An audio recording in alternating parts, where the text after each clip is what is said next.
Good morning, everybody. This is Ron, W7DOA, Whiskey 7 Delta Oscar Alpha. I just thought I'd jump on here and make another video for you guys here at 406 AM Radio. It's been a while since I put one up. I was looking on YouTube the other day and I actually have some new subscribers, so that's kind of fun. And thanks for joining. And if you're new to the channel, go ahead and hit that subscribe button down below. Hit the like button if you like what you hear today. And give me a thumbs up. And once you hit the subscribe button, go ahead and hit that bell icon as well. That will help you keep updated when I post something new.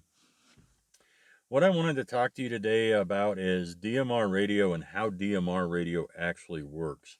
I see a lot of confusion. I see a lot of bad information on social media like Facebook, stuff like that. I see a lot of YouTube videos that have good information in them, but they tell you how to program your radio, or they tell you how to do something, or they're trying to sell you something, or whatever the case may be.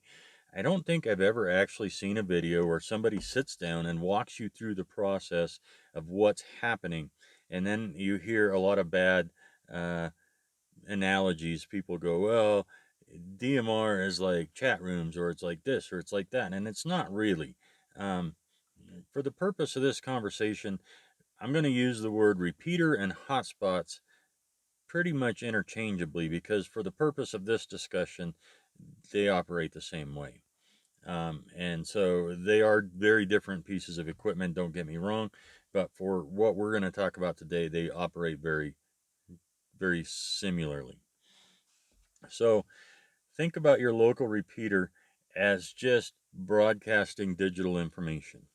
And then it's your job, it's your radio's job to sort through and only allow you to listen to what you have asked it to listen to.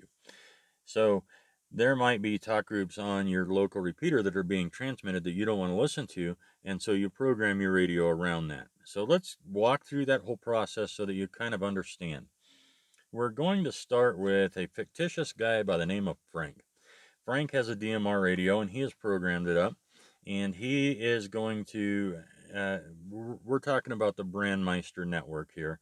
DMARC and some of the other ones are slightly different. They still work the same, but how they handle talk groups is slightly different.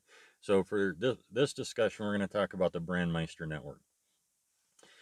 Frank is here in Montana, so he is going to use the Montana statewide talk group, which is Montana 3130 is the number. So he knows that his local repeater, the local repeater owner has asked him to use Montana 3130 on time slot 1. He knows that the local repeater's color code is 1. And a color code is very similar to an analog PL tone. It's a little bit different, but it functions much the same way. And then he knows that the Montana talk group is 3130. So there's all the information that Frank needs, and he's going to set up his radio. So he programs in the frequencies correctly.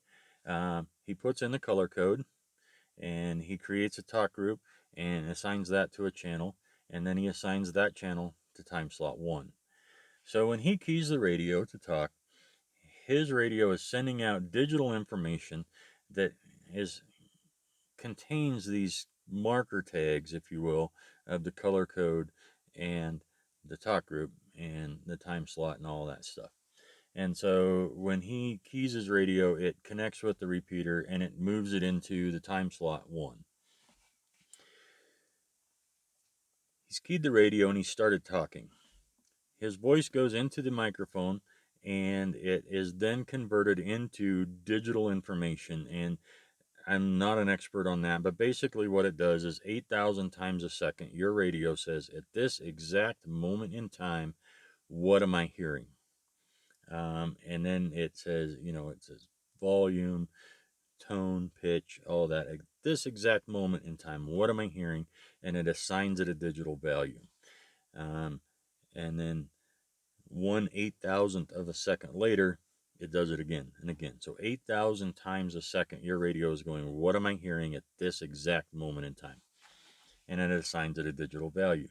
That gets into this digital stream of information that is being transmitted out of your radio.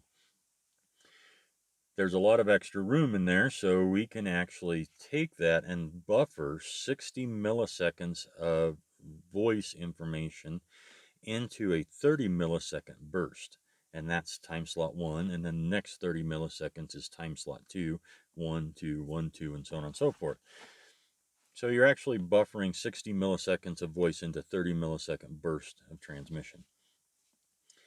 There's still extra room. So we can add some other information in there, like what talk group we want to talk on, our radio ID, the color code for the repeater that we're trying to get into, and we can even do, not at the same time as voice, but independently, we can actually do short messages through there.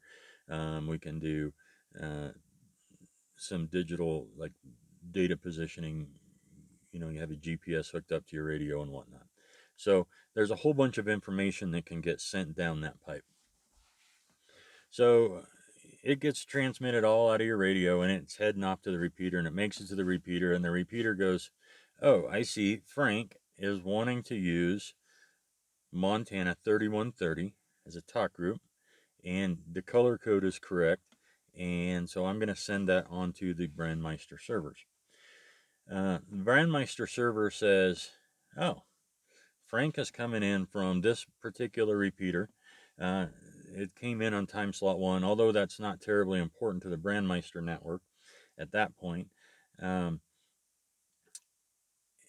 there's the color code, and again, that's more local repeater.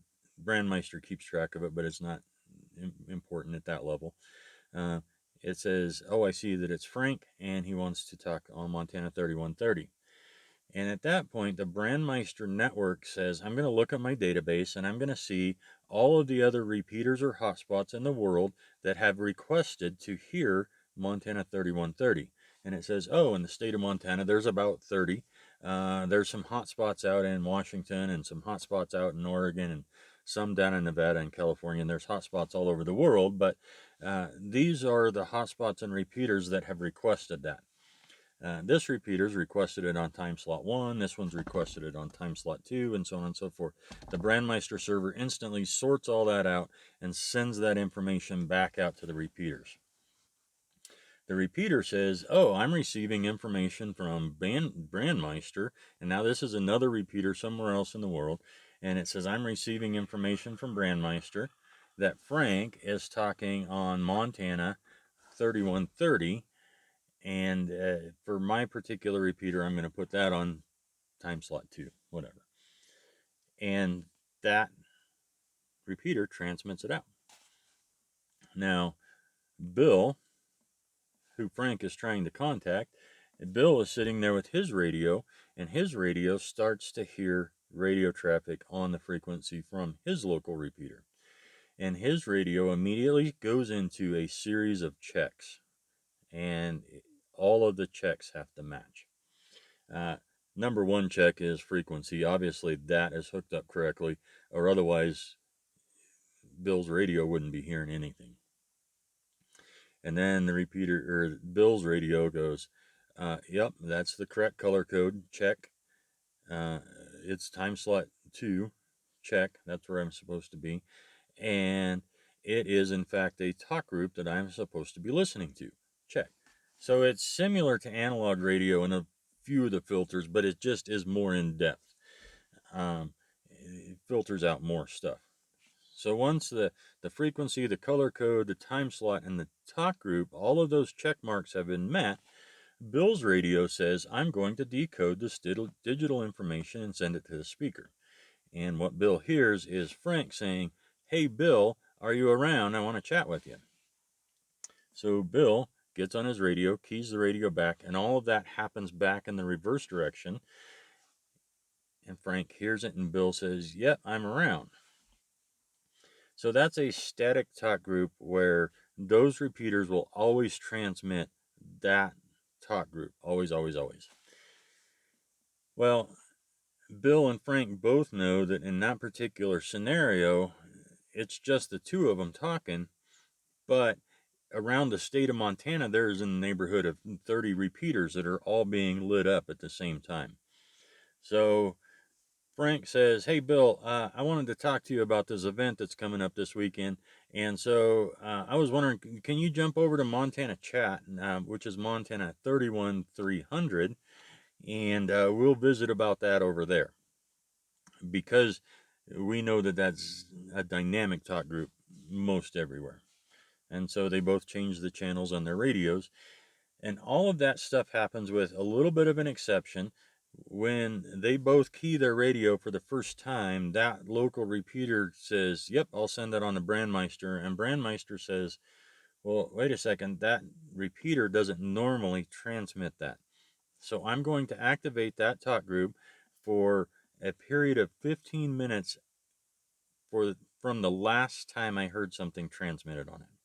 So uh, Frank bumps his repeater, Bill bumps his repeater, and both of those repeaters come active on Montana Chat 31300. And then from then on, everything happens the same.